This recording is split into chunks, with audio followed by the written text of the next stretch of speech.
Hello friends, कैसे हैं आप लोग। आज हम लोग पढ़ेंगे बीपीवाई 004 के इकाई एक हिंदू धर्म में ईश्वर और मानव मोक्ष। तो ईश्वर और मानव मोक्ष का वीडियो स्टार्ट करने से पहले जो भी फ्रेंड्स हमारे चैनल पर नए आए हैं कृपया चैनल को सब्सक्राइब कर ले और बेल आइकन को प्रेस कर दे ताकि जो भी लेटेस्ट वीडियो हमारे चैनल पे आए वो सबसे पहले आपको मिल सके। तो आइए ज्यादा टाइम को न लेते हुए आइए चलते हैं अपने टॉपिक पे, ईश्वर और मानव मोक्ष। पुराणों के समय तक आर्य न केवल स्थानीय राज्यों को जीत चुके थे बल्कि अपने देवी देवताओं को भी धार्मिक ढांचे में आत्मसात कर चुके थे। लेकिन देवों का यह समांगीकरण ऐसे बेतरतीब तरीके से नहीं हुआ था, बल्कि यह अंतर्निहित सिद्धांतों के मोक्ष व्यवहारिक निहितार्थों के तहत हुआ था। पाठ के इस भाग में हमारा सरोकार ईश्वर के बारे में सैद्धांतिक सहनशीलता की प्रक्रिया का वर्णन करना है तथा इस प्रक्रिया में निहित सिद्धांतों को निरूपित करना और मोक्ष के लिए इसके निहितार्थ को समझाना है। आइए चलते हैं नेक्स्ट। देवों के समांगीकरण प्रक्रिया। आर्यन समुदाय पहले से ही अपने देवों के साथ आए थे। ऋग्वेद में एक स्थान पर 33 देवों का उल्लेख है और दूसरे स्थान पर बताया गया है कि 300 और 3039 देवी देवता अग्नि की पूजा करते थे। इतना सब के बाद भी पूरे उपमहाद्वीप में उपस्थित विविध जातीय समूहों में से प्रत्येक के अपने देवी या देवता अपने रीति रिवाज और समारोह और मोक्ष प्राप्त करने के लिए अपने तरीके थे। कालांतर में आर्य स्थानीय राज्यों को जीतने के साथ साथ ही उनके देवी देवताओं को भी अपनाते चले गए। यह प्रक्रिया एक क्रमिक ढंग से हो रही थी जिससे अंततः हिंदू त्रिदेव ब्रह्मा, विष्णु और महेश के सिद्धांत का प्रतिपादन किया गया। आइए जानते हैं ब्रह्मा के बारे में। ब्रह्मा की अवय ब्रह्म की अवैयक्तिक अंतर्यामी सत्यता के रूप में ब्रह्मांड की पवित्र सर्वव्यापी शक्ति की उपनिषदीय खोज को पीछे छोड़ते हुए ब्रह्मा को एक व्यक्तित्व के देव के रूप में प्रदर्शित किया गया। इस व्यक्तित्व ईश्वर में मानवीय गुण थे और सृजन उनका मुख्य कार्य था। नेक्स्ट है विष्णु।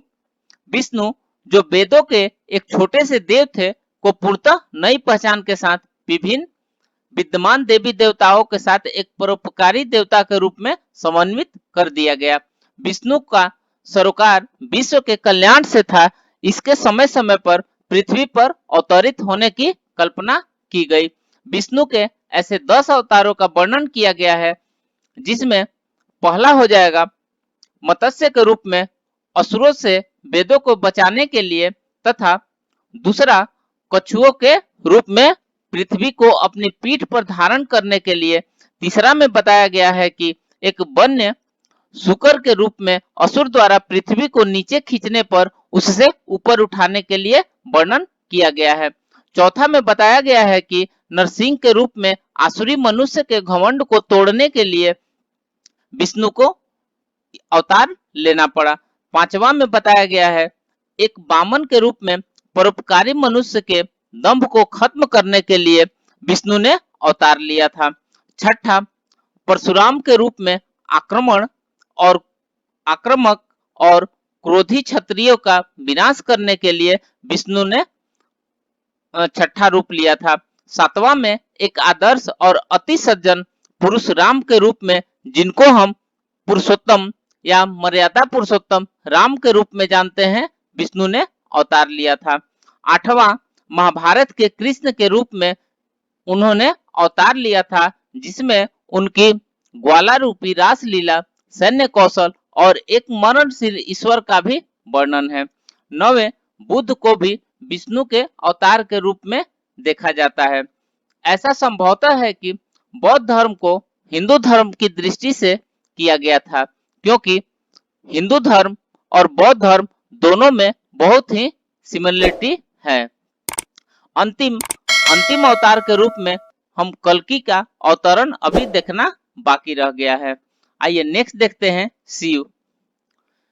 शिव जो मूल रूप से दक्षिण भारत के आर्यों से पूर्व के देव थे को अब वैदिक देवता रुद्र के रूप में एक क्रोधी व्यक्ति में के रूप में चित्रित किया गया है। शिव देवता के सृजनात्मक और विनाशक दोनों पहलुओं के प्रतीक है। सृजनात्मक पहलू लिंगम के मुख्य प्रतीक में और नृत्य के देव के रूप में दिखाता है, यानी उनको तांडव के देवता के रूप में दिखाता है। उन्हें प्रेम के रूप में, कृपा बरसाने वाले के रूप में, एक ऐसे महान संत के रूप में जो हिमालय के कैलाश पर्वत पर ध्यान कर रहे हैं और भयंकर बुराई का नाश करने वाले एक देव के रूप में भी देखा जाता है। इस रूप में यह शमशान भूमि और अन्य भयानक जगहों पर पशुओं के देव के रूप में भ्रमण करते रहते हैं। यहाँ पर एक अन्य महत्वपूर्ण विकास यह है कि देवों की दिव्य ऊर्जा को भी एक अलग नारी शक्ति यानी देवी के रूप में देखा गया है। इस प्रकार देवी की पूजा का भी आविर्भाव हुआ। ये देवियां त्रिमूर्ति के प्रत्येक सदस्य की पत्नी के रूप में उनका प्रतिनिधित्व करती थी। जैसे ब्रह्मा की पत्नी के रूप में सरस्वती को स्वीकार किया गया है। सरस्वती को शारदा यानी सार देने वाली, बागेश्वरी यानी वाणी देने वाली, ब्रह्मी यानी ब्रह्मा की पत्नी, महाविद्या यानी परम ज्ञान आदि विभिन्न नामों से आभूषित किया गया है। विष्णु की पत्नी लक्ष्मी और शिव की पत्नी पार्वती को माना गया है। इन दोनों को भी अनेक नाम प्रदान किए गए हैं। जैसे लक्ष्मी को प्रदत्त विभिन्न नाम थे श्री, पद्मा, कमला, रुक्मणी, हरिप्रिया, जलधिजा, लोकमाता इत्यादि।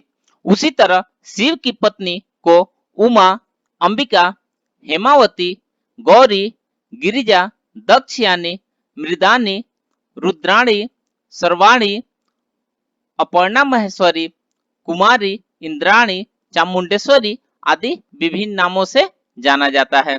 अतः दिव्य शक्ति या शक्ति देवी के रूप में मानवीकृत हो गई। इसे ब्रह्मांड में किंतु फिर भी उससे परे साकार रूप आदि तत्व के रूप में मान लिया गया, जिससे त्रिमूर्ति की भूमिका देवों से अधिक हो गई। यह त्रिमूर्ति इस जगत के सुखों और दुखों का और इसके मोक्ष का कारण बन गई। आइए नेक्स्ट देखते हैं निहित सिद्धांत। समांगीकरण की इस प्रक्रिया में तीन विशिष्ट सिद्धांत अंतर्निहित है। ये तीनों सिद्धांत सदियों से हिंदू धर्म में चले आ रहे हैं, जो हिंदू धर्म को ईश्वर के विषय में सैद्धांतिक सहनशीलता प्रदान करते हैं। ये तीन सिद्धांत निम्नलिखित हैं, जिसमें पहला हो जाएगा एकम सत्य विप्रा बहुधा वदंती, यानी देवताओं और देवियों की अधिकता विविधता ने हिंदुओं को भ्रमित नहीं किया और न ही उनमें उन सभी को सत्य मानने को लेकर कोई हिचकिचाहट थी, क्योंकि उनमें संतों की गहन अंतर्दृष्टि सत्य एक है, लेकिन ज्ञानी इसके बारे में विभिन्न तरीकों से बताते हैं। इस अंतर्दृष्टि के कारण हिंदू धर्म विभिन्न स्थानीय देवी देवताओं को अपने अंदर में समायोजित कर पाए, वो भी अपने निजी मूल आध्यात्मिक अंतः प्रज्ञा को खोए बिना। यह विरोधी विचारों या स्थानीय समुदायों के हितों के टकराव और उनके रीति रिवाजों, कर्म कांडों और समारोहों के भ्रामक विवरणों को एकीकृत संपूर्ण में समांगीकृत करने में सक्षम था। अधिकार का सिद्धांत यह कहता है कि आध्यात्मिक स्वास्थ्य या क्षमता विभिन्न व्यक्तियों में भिन्न भिन्न होती है, इसलिए ईश्वर की सर्वव्यापी और उत्कर्ष दोनों के रूप में अमूर्त धारणा ऐसे व्यक्ति के लिए व्यर्थ होती है जिनका मन मूर्त देवों की चाह रखता है और इसलिए उनमें आत्मसात करने की आध्यात्मिक क्षमता नहीं होती है। तीसरे इष्ट देवता का सिद्धांत यह कहता है कि पूर्व में माने गए और धर्म ग्रंथों में बताए गए ईश्वर के अनेक रूपों में से किसी को एक विशेष देवता का चयन करने का किसी विशेष तरीके से उसकी पूजा करने का बाध्य नहीं है। प्रत्येक व्यक्ति अपने किसी विशेष देवी देवता जो उसकी आध्यात्मिकता को पोषित कर सके को चुनने के लिए मुक्त है, अतः वह अपनी पूजन पद्धति का चयन करने के लिए भी स्वतंत्र है। हिंदू धर्म का मुख्य सरोकार इसको लेकर नहीं है कि कितने देवी देवता है अथवा किस प्रकार के धर्म सिद्धांत या पूजा पद्धति को अपनाना चाहिए, बल्कि इसका सरोकार इस प्रकार है कि क्या चुने गए देवी या देवता जीवन के अर्थ की खोज में सहायक हैं। तो फ्रेंड्स, इस प्रकार से हमने ईश्वर और मानव मोक्ष के बारे में पढ़ा। तो मिलते हैं फिर नेक्स्ट वीडियो में, तब तक हमारे चैनल पे बने रहिए और चैनल अपने दोस्त सर्किल में इसको शेयर कीजिए ताकि ज्यादा से ज्यादा छात्रों को लाभ हो सके। तो फिर मिलते हैं नेक्स्ट वीडियो में, तब तक के लिए धन्यवाद।